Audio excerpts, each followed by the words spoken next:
Namaskar and welcome back to JLF's Brave New World and to our ongoing series, Voices of Faith. Today, before we begin, I just want to take a moment to recognize and to acknowledge our deepest condolences to Siddharth Shah, who is one of our colleagues at our back end. His father passed away, unfortunately, due to COVID-driven symptoms last evening. And our deepest condolences to him and his family and to the family of Web Context in their time of grief. Meanwhile, Voices of Faith is back on JLF's Brave New World. Our magazine partner for this series is The Week, Journalism with a Human Touch. Our session today is Adi Shankaracharya, Hinduism's greatest thinker, Pavan K. Varma in conversation with Malashri Lal, presented by the Kamini and Bindi Banga Family Trust.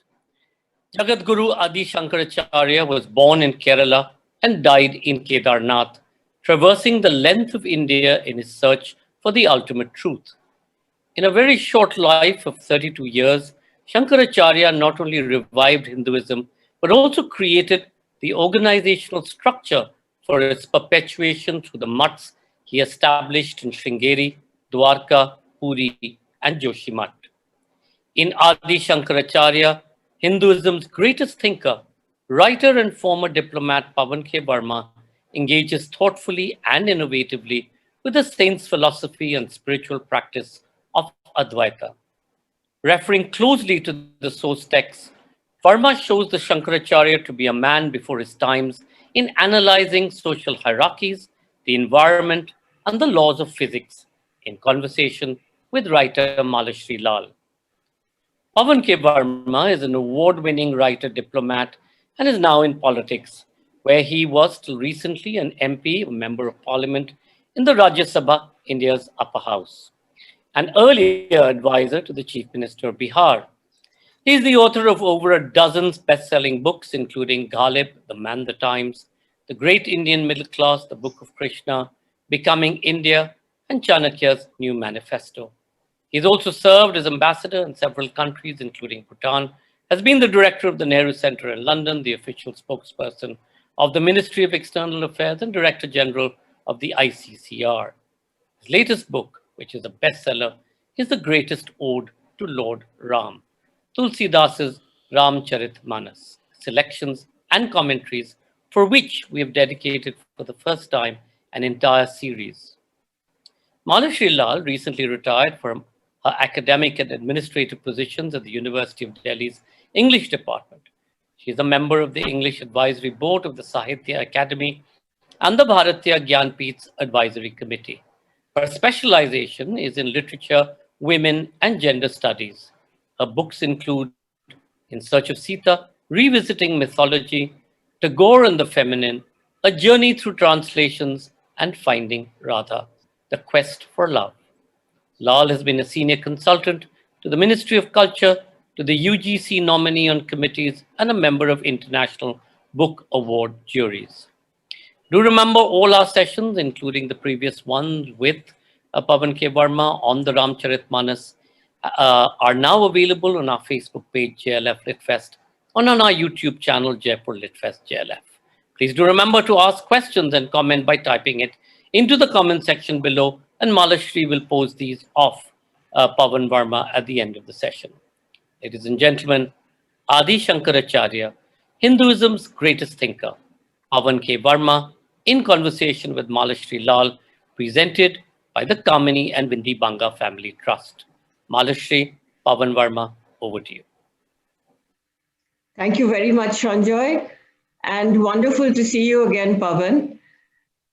This is a great book, reads most eloquently and beautifully, and so very informative. Now, Pavan, this particular book was your 21st.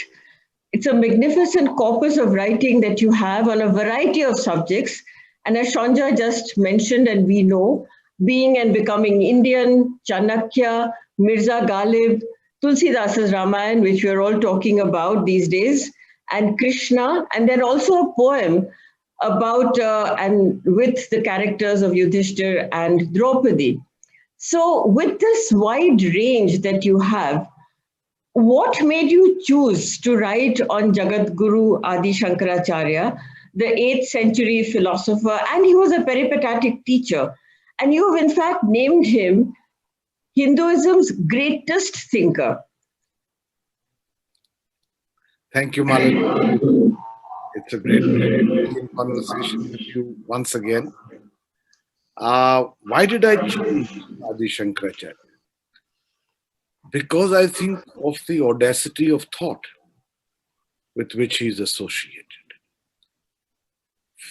the cerebral energy with which he elaborated upon the powerful Advaita school of Hindu philosophy, the notion of Brahm, and on the reality of this world, shows a remarkable intellect. And that is why I consider him one of the greatest thinkers, not only in the Hindu tradition, but among philosophers anywhere in the world. So, one, of course, is his remarkable intellectual output. Pavan, sorry to intervene. I think there's another instrument that's open in one of your desks, and we're hearing the echo back. Malashri, is that? Do you have another instrument? Just put that on silent if you can. Thank you. Yeah. Pavan, sorry. Go ahead. No. The second was uh, I was fascinated also by his life. You know, he was born in Kaladi in Kerala, deep in the south of Bharat, and he attained to Samadhi in the furthermost northern areas of India, which is Kedarnath, and lived a short life of 32 years. And it was fascinating for me how somebody in the 8th century walked across the length and breadth of India, propagating and propounding his philosophical thought through the instrumentality, if I may add the civilized instrumentality of shastrarth, of debate, of dialogue, of sabhya samvad, civilized discourse, and who in this short life, apart from doing that, reviving Hinduism also, he set up 4 mathas in south in Sringeri, in the west in Dwaraka, in the east in Puri, and in the north at Joshimatha, which in a sense outlined the civilizational map of Bharatvarsh, which, of course, the British mistakenly took credit for that they created India. Here was in the 8th century the civilizational map of India. So, for these reasons, I thought it would be good to investigate his life, his teachings, the context to his teachings, the follow up to his teachings. And I also know, Malashri, you know it as well as I do. We don't know enough about our civilizational and intellectual legacies. So, in a sense, that book helps to fill that gap. Very interesting observations, Pavan. And if I may ask you about your personal journey following the track of Shankaracharya, it's most unusual for a researcher and writer to go and visit so many places that are associated with this person, and very little is actually documented in absolute terms about the life of the Shankaracharya. But you took the trouble and you had the dedication and devotion to visit all the places that he was linked with. Did you discover new signposts? Did you come upon things that were never documented before about Shankaracharya? Well, I did not want to present Adi Shankaracharya's life as a dry chronological narrative. I wanted to actually travel spiritually with him from Kaladi, where he was born in Kerala, to where he walked next, which is Omkareshwar on the banks of the Narmada, where today, even today, you have the cave where he is supposed to have lived after joining the hermitage of his Guru Godpad. And from where he journeyed on then towards Varanasi, his travels to the four mutts, his frequent trips to Badrinath. Uh, I wanted to travel with this and to go to these places. Now, we are not, as Indians, very good at keeping historical records. And what we have perhaps have been lost. You'll be surprised that the great Chanakya's Arthashastra, no copy was left, thanks to two successive conquests of India. Much was destroyed.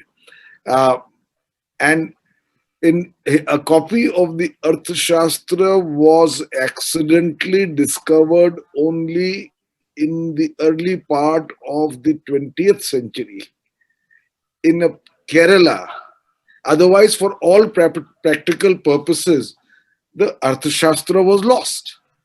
So similarly, while we have a few hagiographies about Adi Shankaracharya written later by his disciples, uh, historical compilation of his life does not really exist in terms of evidence. So I wanted to go and see.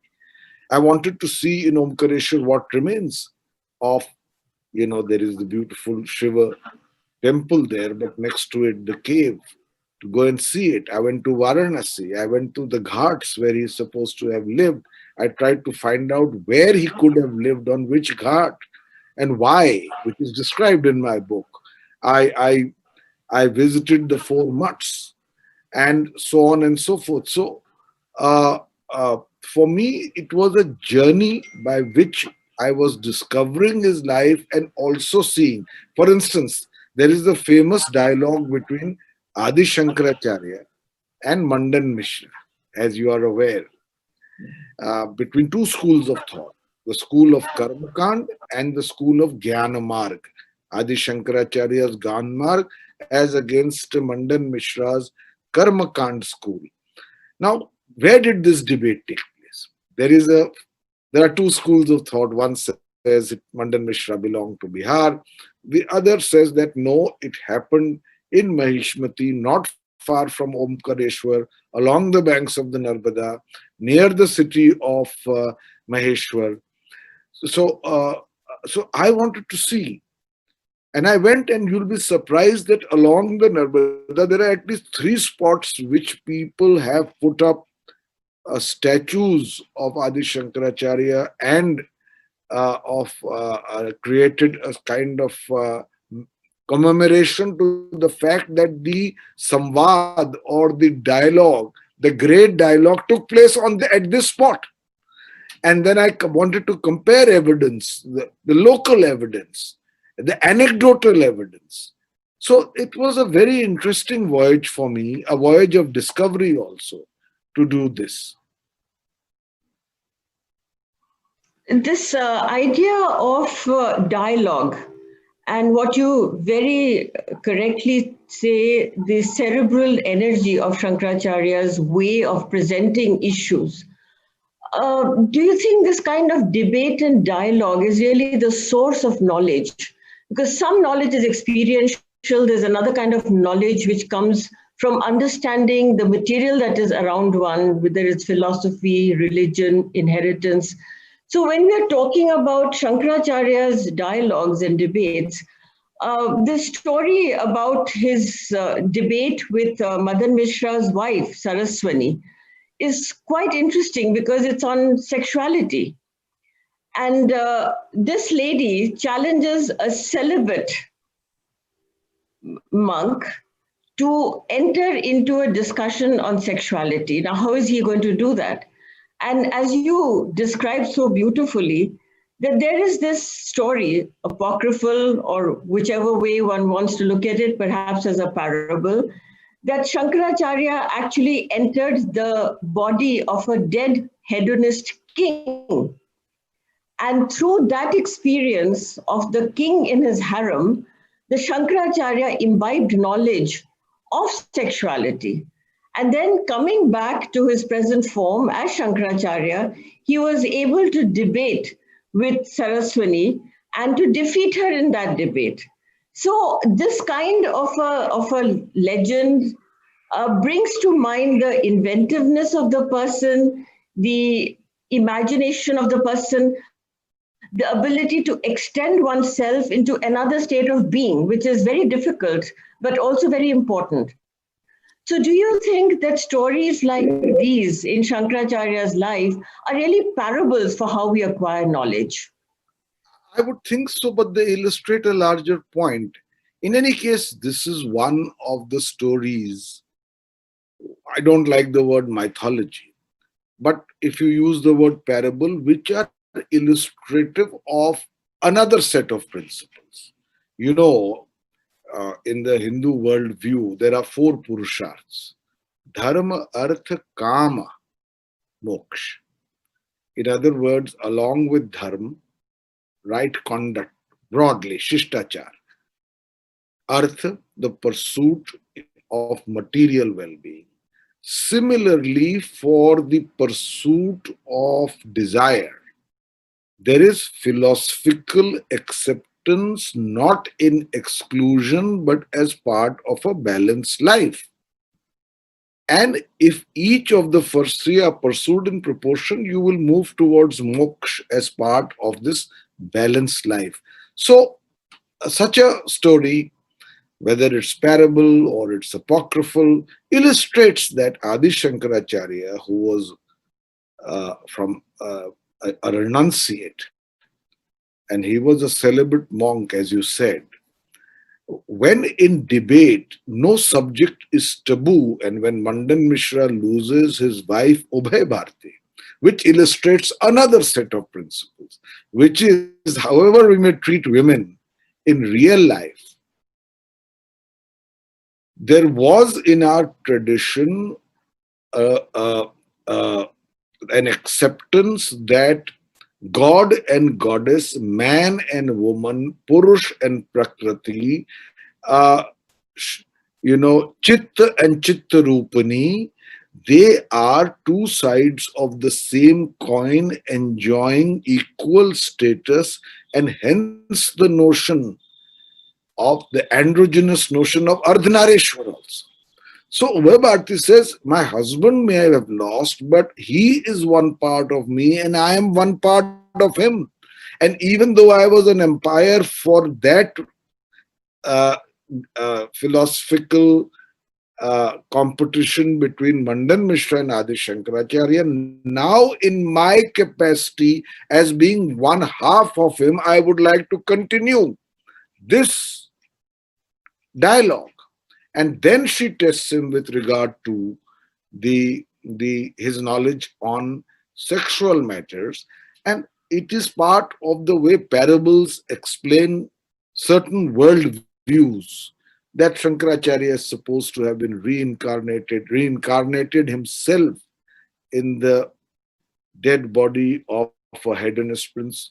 And in fact, typically of Hinduism, even his biographers mention that once he is in the palace, now in the form of that revived prince who had died, he enjoys the pleasures of the senses in the palace, and in fact begins to enjoy them so much that he forgets what his real mission is, and he has to be reminded by his followers who come and chant Nirgun bhajans for him to realize that he has to move on from here. So it's one of the ways. Hinduism, please understand, is a very eclectic religion and an even more eclectic philosophy. That does not mean that it is ambivalent about certain notions, but that it is willing to accept in propagating those notions a a great deal of a great spectrum of points of view. Again, you mentioned the dialogue of Mandan Mishra, but all the foundational texts of Hinduism are dialogue. The Upanishads are a dialogue, the Bhagavad Gita is a dialogue, the Brahma Sutras are a dialogue. This dialogic civilization, when we say it, is not that dialogues continue eternally without a conclusion, but that conclusions are reached through the process of a civilized dialogue. So, Mandan Mishra and Adi Shankaracharya may be at poles apart in terms of their philosophies, but they were willing to sit down and discuss it. That is the important takeaway from this. These are stories that are reflecting on the tradition of Hindu civilization and philosophy. But your book also reaches out to another edge of knowledge. And that is when you talk of the Adi Shankaracharya's philosophy of Advaitism as being aligned to modern scientific discoveries. I found that chapter absolutely fascinating. You say, for instance, that there is the example of Stephen Hawking that you take. You also mention Niels Bohr, and you have linked their ideas on quantum physics to the lurking of something indeterminate in the physical universe that the Adi Shankaracharya's philosophy also talks about. So, in making this kind of a link, how do you connect the heritage of Hinduism on one hand and the scientific discoveries which have come from the West on the other? No, this when I make the correlation with some of the most recent discoveries of modern science and say and argue with evidence from my point of view that they validate certain seminal concepts of the Advaita school of philosophy, in essence, on what is the ultimate reality and what this world is. I do that on the basis of certain premises. For instance, what does the Advaita school says? It makes an audacious leap of the human imagination based on the deepest insights at moments of intense meditational perceptions. It says that this cosmos, this whole world, the only eternal reality is Brahm. Brahm is a cosmic consciousness without form. So the search is not for God. The search is for ultimate truth. That cosmic consciousness, it goes even further to say, is attributeless, nirgun. It is adrisht, unseen. It is achintya, beyond thought. It is akhand, indivisible. It is purna, complete in itself. It is anant, eternal. It is nirvishesh chinmatram, undifferentiated, pure consciousness. It is sarva pratyaya darshanin, supremely intelligent. So that is the premise, first premise, Brahm. And it's only inferential experience for those who spiritually evolve and experience Brahm Anubhav is Chid Anand, unblemished bliss and total awareness. Now, it's an assertion. And then the Advaita school says, if that is the only reality, then what is this world about? As Mirza Ghalib asks, जबकि तुझ बिन नहीं कोई मौजूद तो ये हंगामा खुदा क्या है? What is all this? This bewildering plurality of the cosmos, my little life, your little life, birth and death and all the multiplicity of empirical emotional phenomena that surround an individual's life. What is it? And so in Advaita philosophy, they say that that is the real,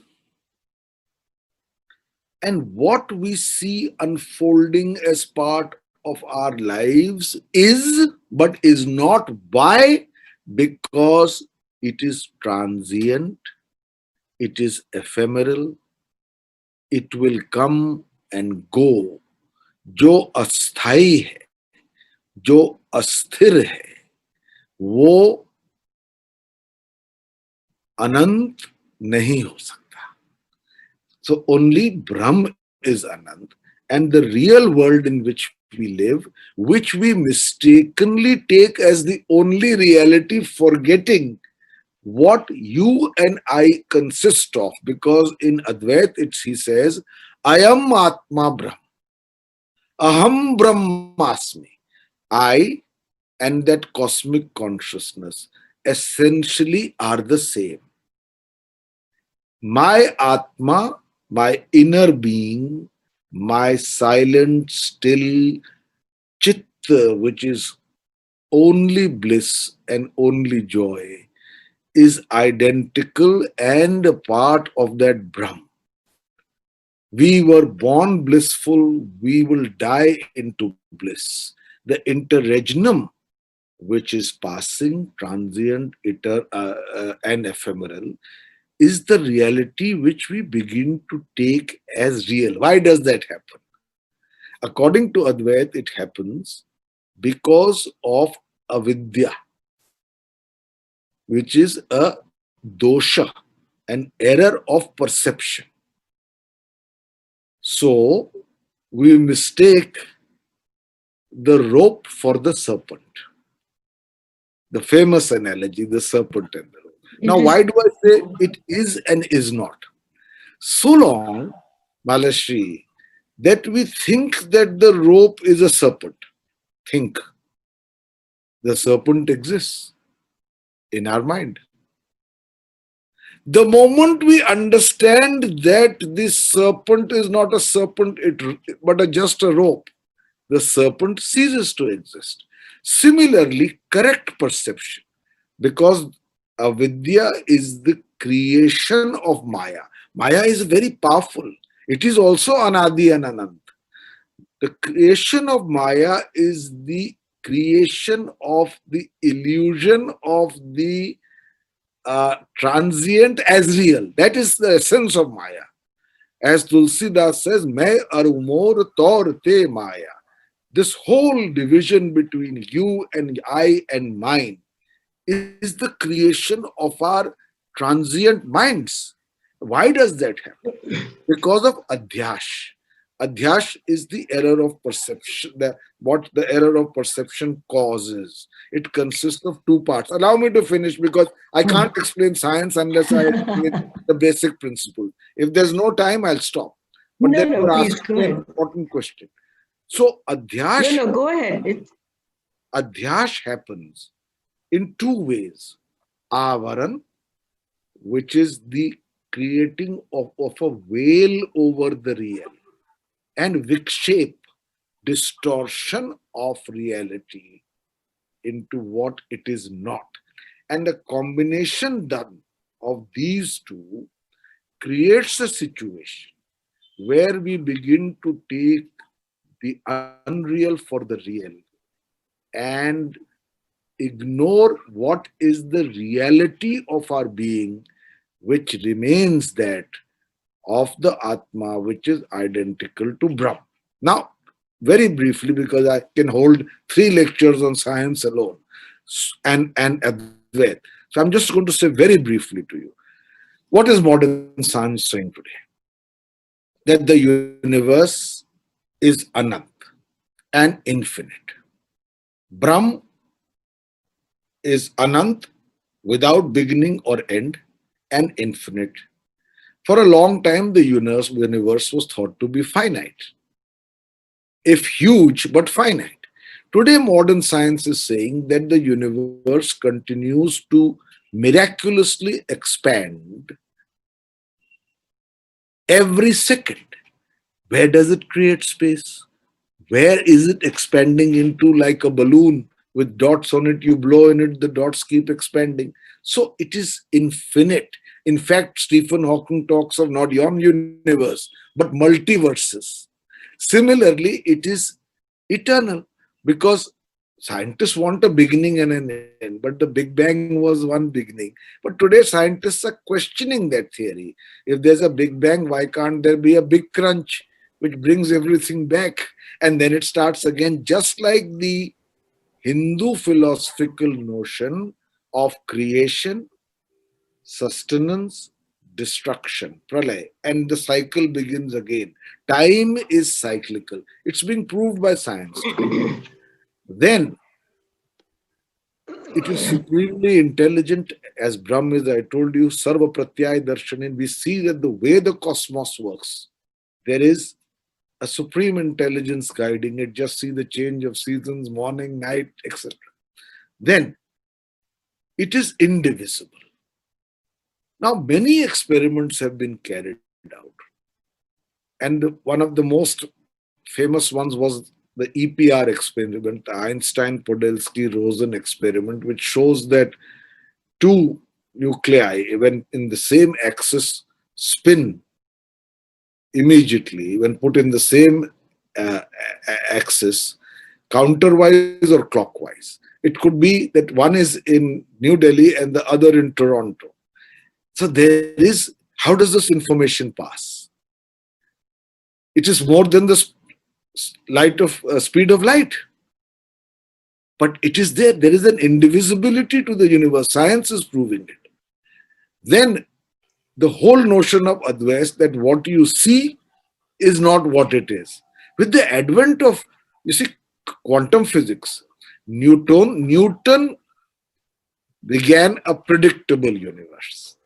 And after that, quantum physics unraveled it. Einstein came along, who said that even time and space are relative. You know, matter and energy are interchangeable. They can either be a particle or a wave. 96% of the universe consists of dense matter. We, in our current form, the form is just empty space with waves of energy. So what we see is not what it is. This is what quantum physics has shown, and this is exactly what Advaita says. I explained the concept of avidya.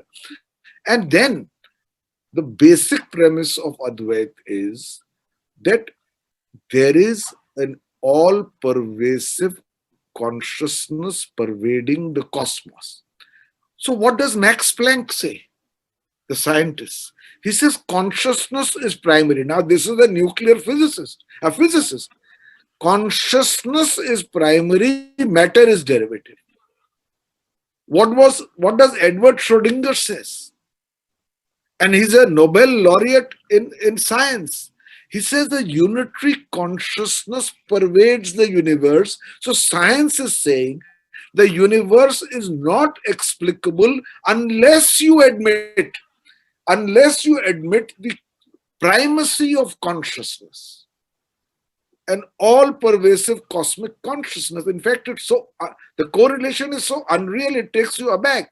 And finally, when we say that the experience of Brahm Anubhav, creates in you that unblemished joy and bliss, experiments have been carried out in America and other advanced neurology labs, where they do a speck of the brain of a person, a trained meditationer who is just about to go in the intense moments of meditation. They map the brain and everything changes, and the experience that is inferential is, as described by Andrew Newberg, is that of an absolute unitary sense of being.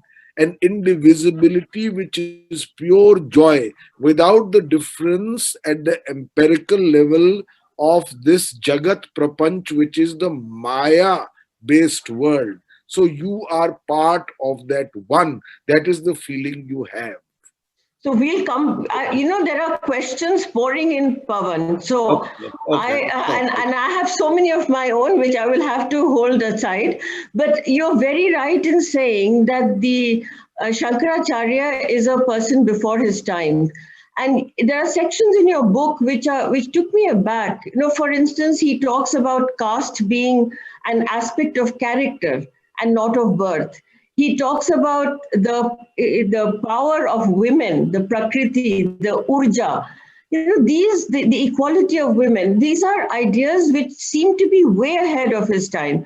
And now, when you've explained so eloquently the link between Advaita and quantum physics, it just strikes one as so amazing that the thinking of philosophy and science was coming so close together in his mind.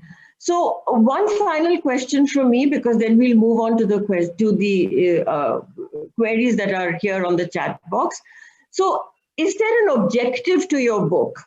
Because it seems, on one hand, it's a very convincing argument for looking again at the inclusiveness of Hinduism as it was in the Adi Shankaracharya's time and as it was in the inheritance that came to him. On the other hand, it's a book which is saying also that there is a contemporary link between religion and scientific principles. So both are true, and it's amazing when I read the book, it comes together. But did you have any particular objective in writing this book? My objective was to first educate myself. Secondly, understand the remarkable, as I used the word earlier, intellectual legacy of a man who, without doubt, belongs to the first lines of cerebral philosophy in the world. But we don't know enough about it. That's So why I wrote the book. let me take the question because people are eagerly waiting. Yes. So may I? Yes, please. So there is a question from Reba Shom. She says, despite the North-South cultural tensions in India, how is it that the priestly tradition of Shankaracharya still holds sway in Kedar or Badri? Sorry? How is it that the priestly tradition of the Shankaracharya still holds sway in Kedar or Badri? She's talking about the North-South cultural tensions in India. So how is it that this tradition still continues to hold emphasis in the North? North-South tensions can be a passing or a temporary political phenomenon. But the civilizational unity of India or Bharatvarsh transcends these divisions. I mean, it's not only about Adi Shankaracharya. Vallabhacharya, the great Krishna Bhakt of the Bhakti school, is a Telugu. And who came to Mathura? Chaitanya went to the south. So, if you look at the pan-Indian footprint of Hinduism, you will be surprised at the level of uh, cultural and philosophical and spiritual unity.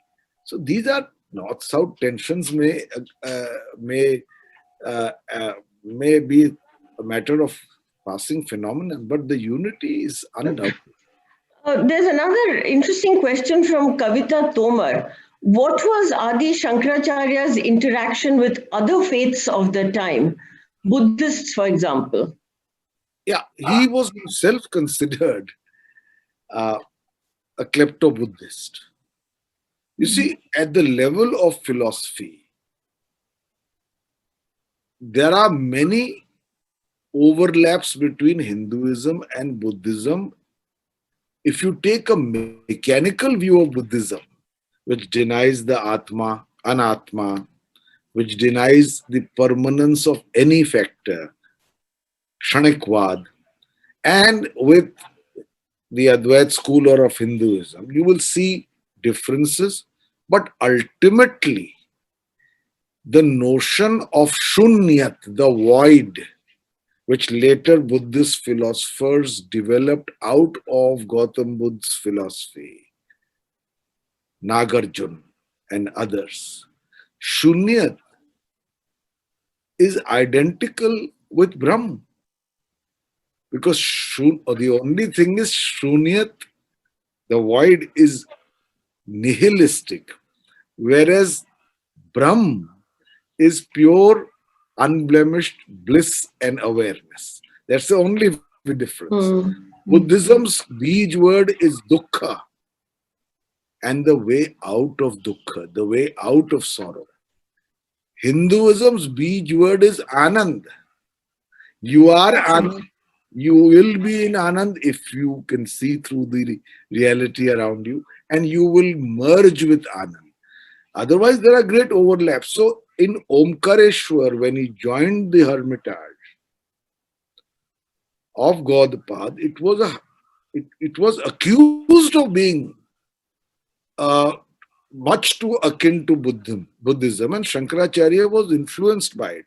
There is also another mythology, Mithya Swarupa, that is being perpetuated, that Hinduism and Buddhism were at war with each other, that Hinduism was destructive of Buddhism. It did not so happen. Buddhism left India because it was in serious danger of being absorbed within Hinduism. Buddha was considered the last avatar of Vishnu. So, Hinduism has that quality, and I have the highest respect for Buddhism. But the fact of the matter is that Hindu kings patronize Buddhist monasteries. They patronize Jain monasteries. In one family of a reigning monarch, one was Buddhist, one was Hindu. So there was no great religious war against Buddhism. Yes, there was debate. Even in Hinduism, there are 6 systems of Hindu philosophy. You know that. The Nyaya, Vaisheshik, the Sankhya Yoga, the Purva Mimansa, the Uttar Mimansa. Adi Shankaracharya was Uttar Mimansa. There was debate between these. There was debate also, sometimes pretty vociferous, between the Shaiv school and the Vaishnav school. In fact, debate and dialogue seems to be the way to move forward. The Charvak school, and with a lot of freedom, the Charvak school in Hinduism said that the Vedas themselves are lies. So you have to have, even Shankaracharya could say, na mantro na tirtham na vedo na yagna. Nothing matters, na mantra, na tirth, na ved, na yagna. All that matters is Chidananda Rupa, Shivoham Shivoham. Well, that's the right note on which to bring the session to a close. Thank you very much, Pavan. That's been most enlightening. As always, a great pleasure to hear from you on this wide map of intellectual understanding of Hinduism and all the discussion and the dialogue that goes into it. And thank you for a most insightful, informative, and an enjoyable read that your book is. Thank you, Malashri. Thank you very much, Malashri Lal. Thank you very much, Pavan Varma. And, this is such a brilliant conversation. I hope people, especially in Madhya Pradesh and of the political ilk, also listen to this series, take a page out of your book, perhaps read it, if possible, when they go to create their laws about or their inquiries into people kissing in a religious place of religious worship. On that note, thank you. I mean, that was really in so many ways so illuminating. Thank you, Kamini and Vindi Banga Family Trust, for supporting this very important series to be able to illuminate people about what Hinduism and its philosophy actually means and take it away, perhaps, and take it back from what we see today, a place of where violence is perpetrated in the name of religion. Thank you all for watching and being such a great audience. The next session in this series will be broadcast on 30th of November at 7:30 p.m. IST. And do remember, even as we speak, JLF North America continues to roll out. We've finished JLF Colorado, we've completed JLF Houston, And we open with JLF New York later today and in America time tomorrow morning. So please remember to just register online, and you can do so on the JLF LitFest pages. JLF New York is November 23rd to 24th, and Toronto, November 27th to 29th. Thank you. Stay masked, stay safe.